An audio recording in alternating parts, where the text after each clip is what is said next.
intro.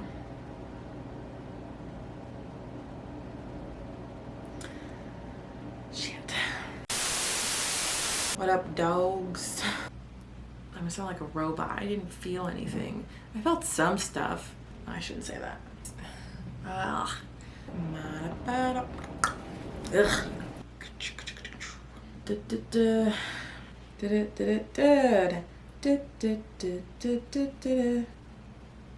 Oh boy.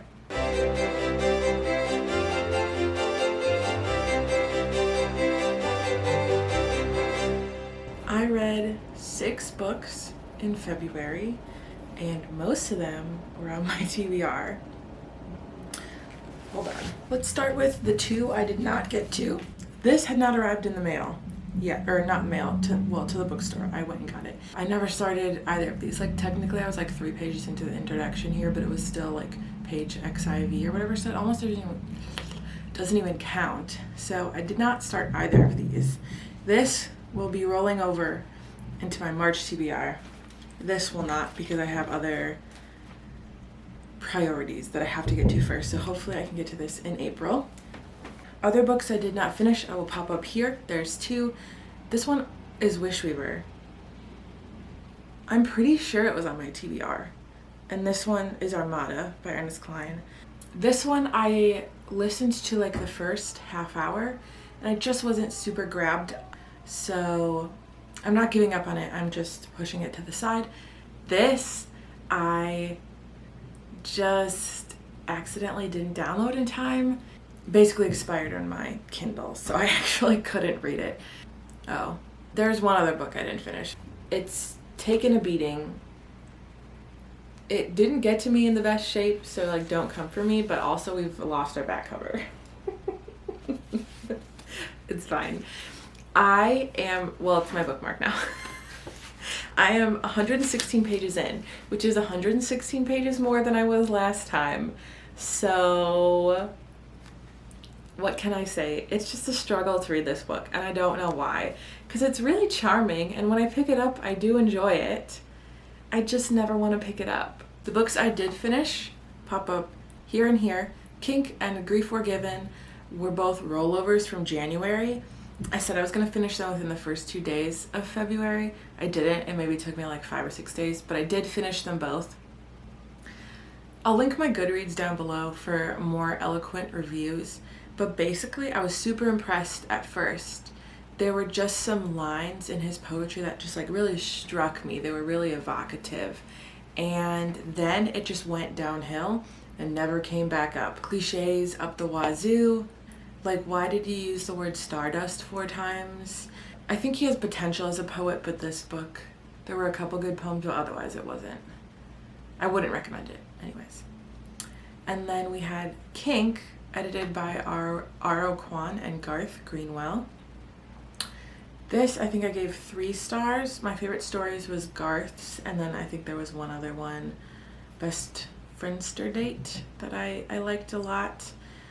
There was nothing wrong, I guess, with this book. I just didn't super connect with it. I'm super glad that there's a space for stuff like this, so I think the existence of this collection is super awesome. I think it just shows that there is nothing wrong to desire as long as it's consensual, and that there are people out there that want what you want. And so I think that's awesome. So I would recommend this to anybody in that sort of questioning phase, or anybody looking to be affirmed in their sexual desires. I personally thought it fell a little short. There was a lot of BDSM representation. There was too much of that for all of the other kinks that are available that they could have written about. Yeah. Then I finished Friends in Dark Shapes by Kavita Bedford. She is an Indian-Australian author and was basically writing about the Indian-Australian experience of being a young adult, late 20s, 30s, and being sort of lost. I was expecting really to connect with this book, and I didn't, which might be because the protagonist didn't really connect with anyone, and so I didn't connect with her. I'm gonna sound like a robot. I didn't feel anything. I felt some stuff. And it's not one of those books that I like really want to continue to think about. So that's that. And then I finished Justine by Forsyth Harmon. This was not on my TBR in the beginning of the month. I don't know when I requested it, probably in January, but I sort of forgot and also didn't necessarily know that I got approved, but then I got it in the mail, my first ever real physical publisher mail, so that was super exciting. This is a coming of age book of American girls in the 90s. Our protagonist, Allie, gets obsessed with this girl, Justine. I also really didn't like this book. The more I thought about this book, so Friends in Dark Shapes, it fell a little short, but it wasn't bad. This book was bad in terms of, I think it promotes really toxic ideas. On the back it says, Justine explores the sinister side of image-obsessed American girlhood. Okay, what that really means, that they just really buried the lead with, is it's an eating disorder book, which I wish I would have known because I might not have requested it. And it just totally misunderstands eating disorders, image-obsessed American girlhood.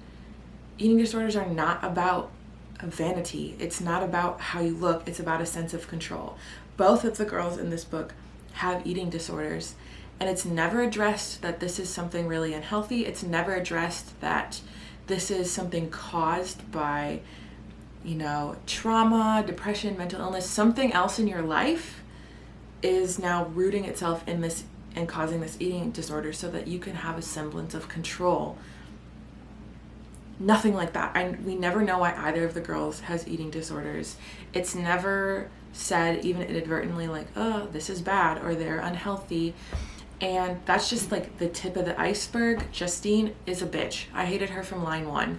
Well, not line 1 because we don't meet her until like page 11, but when we do meet her,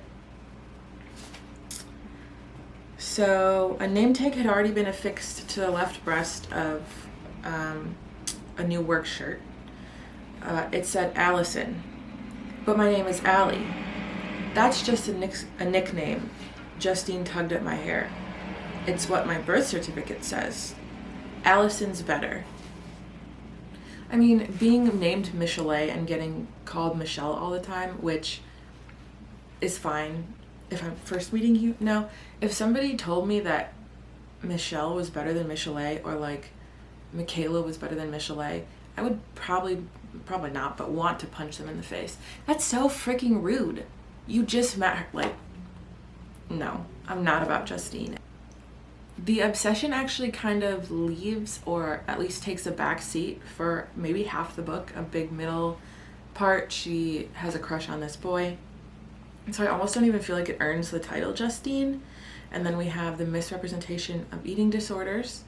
There is a suicide, which is not, there's no warning, there's no explanation. It basically exists to further the plot. Okay, spoilers. I mean, I don't think you want to read this book. I'm just going to tell you what it is. Allie goes over to this boy's house that she has a crush on, and says he's going to make her a mixtape. That's why she's going to pick up the mixtape. She gets there. He is sitting in his room watching TV. He kind of like doesn't even acknowledge her, continues to watch TV. She's like, can I have the mixtape? He's like, sure. He turns off the TV, gets up, just undresses instead of giving her a mixtape, and then gets on top of her, and there's no communication, and it's like 2 minutes. And then she gets in her car afterwards and she's like, that's the best sex I've ever had. If I or you were a young, impressionable woman or male even, and I read that, am I supposed to think that that's what sex is supposed to be? Like, first of all, you're telling males that this is okay, and second of all, you're telling women that this is the best that they can get. Like, it's just, there were no. This book is a lot of no. Oh, then I read The Veggie Patch Bandits. sometimes just on a night I want to read something a little cute, you know, which is originally why I had downloaded Wish Weaver and then I had just waited too long. So I downloaded this by Ria Arini, I think. It was okay. I mean, I'm not the target audience, so just like don't listen to anything I say. I gave it 3 stars.